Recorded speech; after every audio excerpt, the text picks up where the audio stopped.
मूर्ख बगुला। जंगल के बीच स्थित वट वृक्ष के खोल में कुछ बगुलों का डेरा था। वे वहां वर्षों से रहते आ रहे थे। एक दिन उस वृक्ष की जड़ में बिल बनाकर एक सांप रहने लगा। जब भी अवसर प्राप्त होता वह बगुलों के बच्चों को मारकर खा जाता। अपने बच्चों के मारे जाने से बगुले बड़े दुखी थे। वे किसी तरह उस सांप से छुटकारा पाना चाहते थे। एक दिन वे नदी किनारे उदास बैठे थे। तभी पानी से निकलकर एक केकड़ा उनके पास आया और बोला, क्या हुआ मित्रों, तुम लोग इतने दुखी क्यों लग रहे हो? क्या मैं तुम्हारी कोई सहायता कर सकता हूँ? दुखी बगुलों ने अपनी समस्या केकड़े को बता दी। केकड़ा दुष्ट था। उसने मन ही मन सोचा, ये बगुले मेरे परम शत्रु हैं। क्यों ना इनको ऐसा उपाय बताऊं कि सांप के साथ साथ इनका भी काम तमाम हो जाए। किंतु ऊपर से दुख व्यक्त करने का दिखावा करता हुआ वह बोला, मित्रों, तुम्हारी समस्या सुनकर बड़ा दुख हुआ, किंतु अब तुम लोगों को चिंतित होने की आवश्यकता नहीं है। मैं तुम्हें एक ऐसा उपाय बताऊंगा जिससे तुम्हें सदा के लिए उस दुष्ट सांप से छुटकारा मिल जाएगा।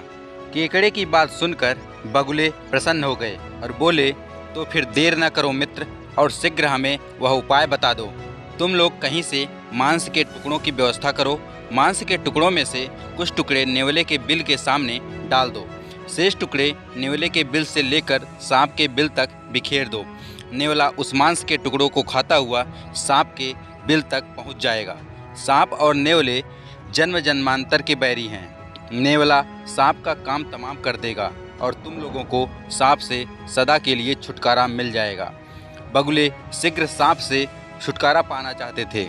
उन्होंने ज़्यादा सोच विचार किए बिना ही केकड़े की बात मान ली। उन्होंने वैसा ही किया जैसा केकड़े ने कहा था। जैसी योजना थी वैसा ही हुआ।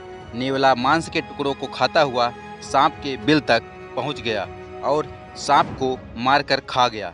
लेकिन वृक्ष में खोल देखकर वह वहां भी पहुंच गया और बगुलों को भी मारकर खा गया।